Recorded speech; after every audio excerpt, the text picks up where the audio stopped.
ನಮಸ್ತೆ. ಸೊ ನಿನ್ನೆ ದಿವಸ 12ನೇ ತಾರೀಕು 12/3/2026 ನಮ್ಮ ಕಚೇರಿಯಲ್ಲಿ ಒಂದು ಇನ್ಸಿಡೆಂಟ್ ಆಗಿದೆ. ಏನಂತಂದ್ರೆ ಅದು ಜಿಲ್ಲಾಧಿಕಾರಿಗಳು ಮತ್ತು ಅಪರ ಜಿಲ್ಲಾಧಿಕಾರಿಯವರ ಸಿಗ್ನೇಚರನ್ನು ಫೋರ್ಜರ್ ಮಾಡಿ ಟ್ರೆಜರಿಗೆ 15 ಲಕ್ಷ ರೂಪಾಯಿದು ಒಂದು ಬಿಲ್ಲನ್ನು ಕಳಿಸಿದ್ದಿತ್ತು.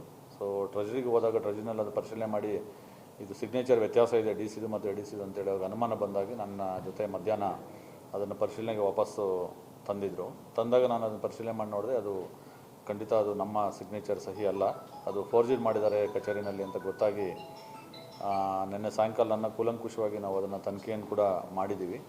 ಸೊ ತನಿಖೆ ಮಾಡಿದಾಗ ಗೊತ್ತಾಯಿತು DUDC ಸೆಕ್ಷನ್ನಲ್ಲಿ ನಮಗೆ CC ಕ್ಯಾಮ್ರಾ ಇದೆ ನಮ್ಮ ಎಂಟೈರ್ ಕಚೇರಿನಲ್ಲಿ. CCTV ಫುಟೇಜ್ ನೋಡಿದಾಗ ಇದು ಏನಾಗಿರ್ಬೋದು ಏನೋ ಅಂತ ಚೆಕ್ ಮಾಡಿ ನೋಡಿದಾಗ ನಮ್ಮಲ್ಲಿ ಯಾವುದೇ ಬಿಲ್ಲನ್ನು ಜನ್ರೇಟ್ ಮಾಡಬೇಕಾದ್ರೆ ಸರ್ಕಾರದ್ದು ಒಂದು ಮಾನದಂಡ ಇದೆ. CTC 5 ಫಾರ್ಮ್ಯಾಟನ್ನು ಒಂದು ಜನ್ರೇಟ್ ಮಾಡಬೇಕು. ಅದು ಡಿಜಿಟಲ್ ಸಿಗ್ನೇಚರ್ ಡಿ ಸಿದು ಮತ್ತು ಎ ಡಿ ಸಿದು ಆದಮೇಲೆ ಅದು ಪ್ರಿಂಟು ತಗೋಬೇಕಾಗತ್ತೆ. ಸೊ ಡಿಜಿಟಲ್ ಸಿಗ್ನೇಚರ್ ಇಲ್ಲದೆ ಅವರು ಹೆಂಗೆ ಪ್ರಿಂಟ್ ತೆಗೆದ್ರು ಅಂತ ಚೆಕ್ ಮಾಡಿದಾಗ ನಮ್ಮ ರೆವಿನ್ಯೂ ಸೆಕ್ಷನ್ಲಿದ್ದಂಥ ನಮ್ಮ ಡಿಜಿಟಲ್ ಕಾರ್ಡನ್ನು ಡಿಜಿಟಲ್ ಸಿಗ್ನೇಚರ್ ಕೀಯನ್ನು ಲಾಕರಿಂದ ಬೆಳಗ್ಗೆ 6:32ರಲ್ಲಿ ಕಚೇರಿಯನ್ನು ಓಪನ್ ಮಾಡಿ ಲಾಕರ್ ಓಪನ್ ಮಾಡಿ ಆ ಕೀನ ತೊಗೊಂಡು ಅದನ್ನು ಬಳಸ್ಕೊಂಡು ಡಿಜಿಟಲ್ ಪ್ರಿಂಟ್ ಮಾಡಿ ಅದಕ್ಕೆ ಬಿಲ್ಲನ್ನು ಒಂದು VHM ಎಂಟರ್ಪ್ರೈಸಸ್ ಅಂತ JCR ಎಕ್ಸ್ಟೆನ್ಷನಲ್ಲಿ ಒಂದು ಮಟೀರಿಯಲ್ ಸಪ್ಲೈ ಏಜೆನ್ಸಿ ಇದೆ. ಸೊ ಅವ್ರ ಕಡೆಯಿಂದ ಬಿಲ್ ಜನ್ರೇಟ್ ಮಾಡಿಸಿ ಸೊ ಇವರು ನೆನ್ನೆ ದಿವಸ ಅದನ್ನು ಒಂದು ಫೇಕ್ ಡಾಕ್ಯುಮೆಂಟನ್ನು ಕ್ರಿಯೇಟ್ ಮಾಡಿ ಸಿಗ್ನೇಚರ್ ಫೋರ್ಜರಿ ಮಾಡಿ ಡಿ ಸಿದು ಮತ್ತು ಎ ಡಿ ಸಿದು ಟ್ರೆಜರಿಗೆ ಸಬ್ಮಿಟನ್ನು ಮಾಡಿದ್ದಾರೆ.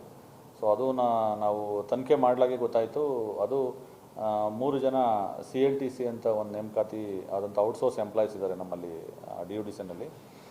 ಸೊ ಅವರು ಒಂದು ಫೈನಾನ್ಸ್ ಇರ್ಬೋದು ಮತ್ತು ಹೌಸಿಂಗ್ ಇರ್ಬೋದು ಇದನ್ನು ಮಾನಿಟರ್ ಮಾಡ್ತಾರೆ, ನೋಡ್ಕೊಳ್ತಾರೆ. ಸೊ ಆ 3 ಜನಕ್ಕೆ ಸಂಬಂಧಪಟ್ಟಂಥ ಹಾನ್ರೇರಿಯಮ್ಗೋಸ್ಕರ 15 ಲಕ್ಷ ಬಿಲ್ಲನ್ನು ಇವರು ಜನ್ರೇಟ್ ಮಾಡಿದ್ದಾರೆ. ನೋಡಿದ್ರೆ ಗೊತ್ತಾಗುತ್ತೆ ಆ ಕಚೇರಿನಲ್ಲಿ ಅವರು ಸೈಯದ್ ಸಾದಿಕ್ ಅನ್ನೋಂಥ ಔಟ್ಸೋರ್ಸ್ ಒಬ್ಬ ಎಂಪ್ಲಾಯಿ ಸುಮಾರು 18-20 ವರ್ಷದಿಂದ ನಮ್ಮ DUDC ಸೆಕ್ಷನಲ್ಲಿ ಕೆಲಸ ಮಾಡ್ತಾನೆ. ಆತನ ಕಂಪ್ಯೂಟರ್ನಲ್ಲಿ ಆತ 6 ಗಂಟೆಗೆ ಬಂದು ಓಪನ್ ಮಾಡಿ ಕೀನ ತೆಗೆದು CTCಯನ್ನು ಜನ್ರೇಟ್ ಮಾಡಿದ್ದು ನಮಗೆ ಗೊತ್ತಾಯಿತು. ಸೊ ಅದಕ್ಕೆ ಸಹಕರಿಸಿದಂಥ ಮಹಮ್ಮದ್ ಬಾಷಾ ಅಂತ FDA ನಮ್ಮ ರೆಗ್ಯುಲರ್ ಸ್ಟಾಫು DUDC ಸೆಕ್ಷನ್ನಿಂದ ಆತ ಒಬ್ಬ, ಮತ್ತು ಈ 3 ಜನ ಯಾರು ಹಾನ್ರೇರಿಯಮ್ನ ತಗೊಳ್ಳಿಕ್ಕೋಸ್ಕರ ಬಿಲ್ಲನ್ನು ಜನ್ರೇಟ್ ಮಾಡಿದ ಆ 3 ಜನ, ಜೊತೆಗೆ JCR ಎಕ್ಸ್ಟೆನ್ಷನ್ನಿಂದ ಇದ್ದಂಥ VHMನ ಎಂಟರ್ಪ್ರೈಸಸ್ನ ಮಾಲೀಕ ಆದಂಥ ವೆಂಕಟೇಶ್ ಅಂತ ಒಬ್ಬ ವ್ಯಕ್ತಿ. ಸೊ ಆತ ಬಿಲ್ಲನ್ನು ಏನು ಫೇಕಾಗಿ ಇವರಿಗೆ ಕೊಟ್ಟಿದ್ದ ಆತ. ಸೊ ಇಷ್ಟು ಜನಗಳನ್ನು ನಾವು ತನಿಖೆ ಮಾಡಿ ನೆನ್ನೆ ಅಷ್ಟು ಜನಗಳ ಮೇಲೆ ಒಂದು FIR ನಾವು ಈಗಾಗಲೇ ದಾಖಲು ಮಾಡಿದ್ದೀವಿ. ಸೊ DUDC ಸೆಕ್ಷನ್ನಿಂದ FIR ದಾಖಲಾಗಿದೆ ಮತ್ತು ಅವರನ್ನು ಅಷ್ಟು ಜನನ ಅರೆಸ್ಟ್ ಕೂಡ ಮಾಡಿದ್ದಾರೆ. ಸೊ ಬಿಕಾಸ್ ಅವರೇ ಅದನ್ನು ಮಾಡಿದ್ದು ಅಂತೇಳಿ ನಮಗೆ CCTV ಫುಟೇಜಿಂದ ಮತ್ತು ಅವರು ಸಬ್ಮಿಷನ್ ಮಾಡಿರೋಂಥ ಡಾಕ್ಯುಮೆಂಟಿಂದ ಗೊತ್ತಾಗ ಅಷ್ಟೊಂದು ಜನದ ಮೇಲೆ ನಾವು ಆ್ಯಕ್ಷನನ್ನು ಇನಿಷಿಯೇಟ್ ಮಾಡಿದ್ದೀವಿ ಮತ್ತು FIR ಕೂಡ ಮಾಡಿದ್ದೀವಿ. ಜೊತೆಗೆ ರೆಗ್ಯುಲರ್ ಎಂಪ್ಲಾಯಿ ಏನಿದೆ FDA ಅವನ ಮೇಲೆ ಅಮಾನತುಗೊಳಿಸಿ ಆದೇಶವನ್ನು ಕೂಡ ನಾನು ಇವತ್ತು ಮಾಡ್ತಾಯಿದ್ದೀನಿ. ಅದರ ರಾಟಿಫಿಕೇಷನ್ ಗೌರ್ಮೆಂಟ್ ಕೂಡ ಕಳಿಸ್ತಾ ಇದ್ದೀನಿ. ಜೊತೆಗೆ ಔಟ್ಸೋರ್ಸ್ ಎಂಪ್ಲಾಯೀಸ್ ಏನಿದೆ ಅವ್ರನ್ನ ಅಷ್ಟು ಜನನ ಟರ್ಮಿನೇಟ್ ಮಾಡಿ ಈಗಾಗಲೇ ತೆಗೆದಾಗಿದೆ ಮತ್ತು ಅವ್ರ ಮೇಲೆ ಕ್ರಮವನ್ನು ಕೂಡ ನಾವು ತೊಗೊಂಡಿದ್ದೀವಿ. ನನಗೆ ಡೌಟ್ ಏನಂತಂದರೆ ಈಗ ಇವರು ನಮ್ಮ ಆಫೀಸಲ್ಲಿ ಕಚೇರಿನಲ್ಲಿ ಈ ಥರ ಮಾಡ್ತಾ ಇದ್ದಾರೆ ಅಂತಂದರೆ ಇದು ಇವತ್ತು ಮಾತ್ರ ಮಾಡಿದ್ದಾರೆ, ಹಿಂದೆ ಏನಾದರೂ ಈ ಥರ ಮಾಡಿದ್ದಿರ್ಬೋದು ಅನ್ನೋದನ್ನು ಕೂಡ ನಾವು ಹೆಚ್ಚಿನ ತನಿಖೆಗೆ ನಾವು ಹೇಳಿದ್ದೀವಿ ಮತ್ತು ಅದನ್ನು ಪರಿಶೀಲನೆ ಕೂಡ ಮಾಡಿಸ್ತಾ ಇದ್ದೀವಿ. ಅವ್ರಿಗೆ ರೆಗ್ಯುಲರಾಗಿ ಆಗ್ತಾ ಇದೆ, ಸ್ಯಾಲ್ರಿ ಕಂಟಿನ್ಯೂಸ್ ಸ್ಯಾಲ್ರಿ ಆಗ್ತಾಯಿದೆ, ಸ್ಯಾಲ್ರಿ ಯಾವುದು ಸ್ಟಾಪ್ ಮಾಡಿಲ್ಲ. ಬಟ್ ಇವರು ಹಳೆಯದು ಯಾವಾಗಲೋ 1 ವರ್ಷ ಹಿಂದಿನ ವರ್ಷಗಳಲ್ಲಿ ಯಾವುದೋ 1 ವರ್ಷನೋ ಏನೋ ನಾವು ಕೆಲಸ ಮಾಡಿದ್ವಿ ಅದರದ್ದು ಸ್ಯಾಲ್ರಿ ಕೊಟ್ಟಿಲ್ಲ ಅಂಥೇಳಿ ದೂರ್ತಿದ್ರು. ಆದರೆ ಅವ್ರು ಕೆಲಸ ಮಾಡಿದ್ದಕ್ಕೆ ಯಾವ ಏಜೆನ್ಸಿಯಿಂದ ನಮ್ಗೆ ಅಪಾಯಿಂಟ್ ಆಗಿದ್ದಾರೆ, ಎಲ್ಲಿ ಕೆಲಸ ಮಾಡಿದ್ದಾರೆ, ಯಾವುದೇ ದಾಖಲೆಗಳಿಲ್ಲ. ಸೊ ಅವರು ಹೇಳ್ತಾ ಇದ್ರು ನಾವು ಕೆಲಸ ಮಾಡಿದ್ವಿ ಅವಾಗ ಕೊಟ್ಟಿಲ್ಲ ಅಂತ ಹೇಳ್ಬಿಟ್ಟು. ಬಟ್ ಅದನ್ನು ನನಗೆ ಮನವಿ ಮಾಡ್ಬೋದಿತ್ತು ಅವರು.